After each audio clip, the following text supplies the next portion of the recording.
What's up everyone and welcome back to the MMA Zone. Today, let's get started with Leon Edwards reacts to Islam Makhachev call-out. After a big win over Dustin Poirier at UFC 302, Islam Makhachev called out Leon Edwards, doubling down on his plan to eventually make the move up in weight in pursuit of champ status.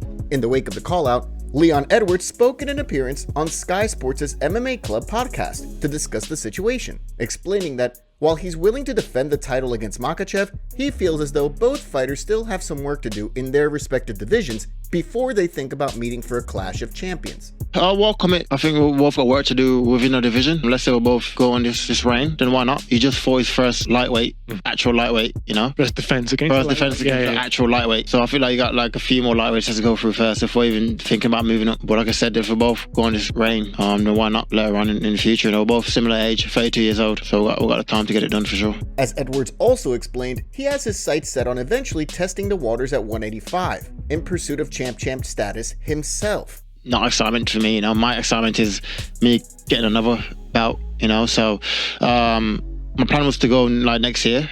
If I defend my bout twice this year, double 4 defenses, and then make it one more next year. That's 5 defenses. Then like later on in the year, have a big middleweight fight.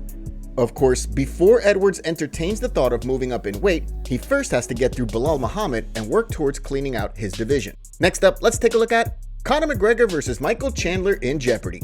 There's been plenty of uncertainty surrounding the upcoming International Fight Week headliner between Conor McGregor and Michael Chandler. Leading up to the fight, the UFC canceled this week's press conference on short notice, before then making the full fight videos they posted of McGregor's previous fights private on YouTube. In addition, ESPN has now also removed the UFC 303 ads featuring McGregor and Chandler from their website and TV listings, while removing the option to pre-order the pay-per-view. During a recent episode of Good Guy Bad Guy, Daniel Cormier discussed the situation with Chael Sonnen, revealing that he's having a real hard time getting info, and fans should brace for disappointment. And when the press conference was canceled, you saw people on Twitter, people on Instagram, speaking of having their travel, being prepared to go and watch, flying over to Dublin to watch a presser. That's disappointment. Dana White also doesn't like letting them down, and he tries to over-deliver for fans. So to me, it feels like this is a big deal. Look, I have reached out to many in the organization to try to find out what happened.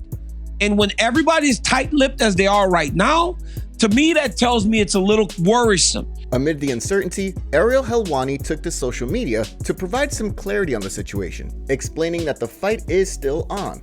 Helwani also revealed that the UFC has sent out feelers to see if there are any fighters willing to step in on short notice to either save the fight or save the event with a replacement headliner.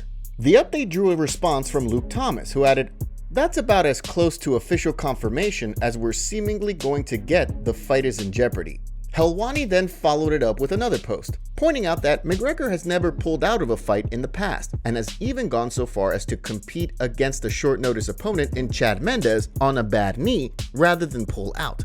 Despite the uncertainty surrounding the fight, Chael Sonnen echoed a similar sentiment on the latest episode of Good Guy Bad Guy, while dropping a bombshell regarding a potential replacement. The show must go on, and I just don't believe that a month in advance, whether it's illness or injury or any other excuse, that Conor's going to be the one to pull. It would change the code that he must, as a human being, fiercely adhere to. But I will tell you this, there will be no postponement of this fight. They either fight on the 29th or we move on. Oh, and by the way, the show is still going to happen. I believe Conor's going to be opposite Michael Chandler. I'm very confident in telling you that. However, if he's not, Michael Chandler versus Max Holloway for the BMF is the fight to book. The MMA community reacted to the news, with one member writing, "If Conor versus Chandler gets cancelled, Max Holloway versus Michael Chandler for the BMF title would be amazing." A McGregor Rousey superfan account threw in a joke about the situation, writing, "Really paid $5,000 for nosebleed seats to see Jamal Hill." While things seem to be up in the air, the MMA community seems to be collectively holding its breath in anticipation of further updates. Next up, let's take a look at Arman Tsarukyan calls out Dustin Poirier for giving up. Islam Makhachev and Dustin Poirier's UFC 302 headliner earned both fighters praise from fans. The bout was a back-and-forth affair with plenty of momentum shifts throughout the fight prior to Makhachev's 5th-round submission. Despite all that, Arman Tsarukyan believes that late in the fight, Dustin Poirier not only faded but also broke mentally. Speaking in a Russian-language interview with Outside MMA, he shared his thoughts on the bout. The first round went to Makhachev, and I thought, damn, this Poirier is a complete sack.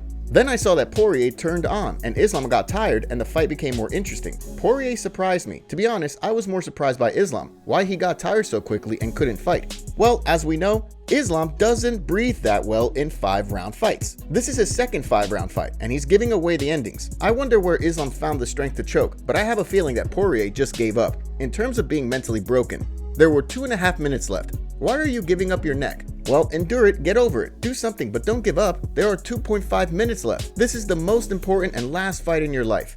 So far, no response yet from Poirier. Next, let's take a look at Sean Strickland sends a message to the UFC. Before signing to fight Paulo Costa at UFC 302, Sean Strickland was hopeful that after a narrow decision loss to Dricus du Plessis, the pair would compete in a rematch later this summer. Ultimately, after meeting with the UFC to discuss his pay, Strickland accepted a fight with Costa for UFC 302. On the heels of his recent win, the outspoken middleweight has made it clear that the only fight he's interested in is a fight for the middleweight title. In addition to calling for a title fight during the UFC 302 post-fight press conference, Strickland also took to social media, writing, "Time to sit and wait for a title shot." So far, it's remained unclear when Strickland could have the opportunity to compete for the title. While nothing has been finalized, the expectation is that Israel Adesanya will fight Dricus du Plessis later this summer in Perth, with Strickland then likely getting a crack at the winner at the end of this year, or the start of 2025. Of course, in the event that something changes and the bout between du Plessis and Adesanya does not come to fruition for the August 18th card in Perth, expect the UFC to book a rematch between DDP and Strickland. Next, let's take a look at Charles Oliveira reacts to Islam Makhachev offer. While speaking to media members prior to UFC 302, Islam Makhachev invited Charles Oliveira to train with him in Dagestan in the future, given that a fight between the two seems to be off the table for the time being, following Oliveira's UFC 300 loss to Arman Tsarukyan. Charles is a good guy. If I can help him one day, he can join with us to the camp, come to Dagestan. He have very good striking, high-level grappling. We can help him with the wrestling. Despite the invitation, Oliveira seemingly declined in a statement relayed by Brazilian outlet Band Sports, in which Oliveira was quoted as saying, "I'm grateful for Islam's kindness in inviting me to train with him in Dagestan, but I am only part of Shoot the Box. I have no intention of training anywhere else. I'm happy with everything he said. He had a great fight at UFC 302 and demonstrated that he is the champion." With Oliveira now out of the lightweight title picture after his latest loss, a bout between him and Colby Covington at 170 pounds could be a possibility, given the mutual interest in the fight. However, so far, the UFC has yet to finalize that bout. Next, let's take a look at Paulo Costa gets called out after UFC 302 loss. The MMA world seemed to be unimpressed by Sean Strickland and Paulo Costa's co-main event bout this past weekend at UFC 302. From the opening bell, Strickland implemented his game plan, walking down Costa with his signature style while picking his shots. Despite the MMA community scoring all 5 rounds in favor of Strickland, his inability to cut off the cage and a general lack of action throughout the fight left many fans frustrated. Strickland's longtime teammate Chris Curtis took to social media to share his thoughts on the bout, while also calling out Paulo Costa, writing, "Anybody who has sparred Strickland knows he is a weird style to deal with. Borrachinha MMA, no shame, man, it happens. If you wanted someone in the middle and swing till someone goes down, I'm cleared soon and looking to fight in September. Would be an honor." The MMA community was quick to weigh in, with one fan writing, "Give me Action Man versus Borrachinha now, that's another fun fight." Another added, "I like this matchup, good call out." As one fan pointed out, the potential fight could also set up a Strickland-Curtis fight for the belt down the line. This is an excellent fight to make for both of y'all. I don't often get what I want unless I ask, so good lord that is, give me this fight so we can see Chris tag up Costa, Sean wins the belt, and then Sean versus Chris for the belt. One fan shot down the bout, suggesting that Costa won't take a fight with someone outside of the top 10, writing, "I don't think he's going to take a non-top 10 fight. He holds too much star power / international reach to take a fight like this, in my humble opinion." So far, no word yet from Costa. However, it's important to note that he received an indefinite medical suspension until getting his right foot and ankle cleared by an orthopedist, according to MMA Junkie's UFC 302 post-fight medical suspensions. Now, let's shift gears and take a look at Kevin Holland calls out Marvin Vettori. After snapping a 2-fight skid by submitting Michael Chandler, Kevin Holland wasted little time in figuring out his next fight. Immediately after the win, Holland spoke with TSN's Aaron Bronstetter backstage. During the interview, Holland notably called for a rematch with Marvin Vettori while discussing his options going forward at both welterweight and middleweight. Then at 85, there's probably a lot of guys I like to fight. I like a Marvin Vettori rematch if I'm gonna stay at 85. You know what I mean? It's like, I don't know what he did his last fight, but I think I got my wrestling takedown and defense a little bit better, even though I finished this one off my back. Maybe my jiu-jitsu just got better. I don't know. I just want to fight. And I want to fight, like, soon. You know what I mean? So, that's me. Vettori had been scheduled to fight Brendan Allen back in early April. However, an injury forced him to withdraw from the fight on short notice. In the wake of the cancellation, Vettori wasn't happy with comments made by Brendan Allen and expressed a desire to rebook the fight. However, so far, there's been no word from the UFC on the situation, meaning the promotion could instead look to book a fight between Vettori and Holland. The MMA community is furious with Dana White for UFC 303. With talks of the fight between Conor McGregor versus Michael Chandler possibly being cancelled, fans are looking anywhere for a clue as to what's happening. In the middle of this, Dana White posted to social media announcing a new fight for a different card. Here's what Dana posted. What's up, everybody? We are headed back to Denver for the first time since 2018. July 13th from the Ball Arena in Denver, Colorado, the main event, Maycee Barber versus Rose Namajunas. Maycee is riding a 6-fight win streak. She's looking to get into the title discussion in the flyweight division. She has the 3rd longest win streak in the division, the 2nd most knockouts, and is tied for 3rd most consecutive wins in flyweight history. And she is taking on former champion Rose Namajunas. She's one of the baddest women to ever do it. She's literally fought everybody. She beat Joanna, Andrade, and the current strawweight champion Weili Zhang. This is an important fight for the flyweight division. Also on the card, Canada's biggest prospect, Mike Malott, takes on Gilbert Urbina in what will be an absolute war. Ponzinibbio versus Muslim, and Brazilian rising star Gabriel Bonfim takes on Ange Loosa. Live July 13th at the Ball Arena in Denver, Colorado. I'll see you there. Here's what the MMA community had to say. We are all left in the dark about Conor McGregor, and you're announcing Ange Loosa fights. Dana, please update us about Conor. I have bought 3 hotel suites and spent over $3,000 on tickets. I was worried about 303, but now that I know Rose is getting another main event in the year 2024, all of my worries just melted away. Give us an official update on 303, bald man. Ah yes, Gilbert Urbina news is what everybody has been talking about today.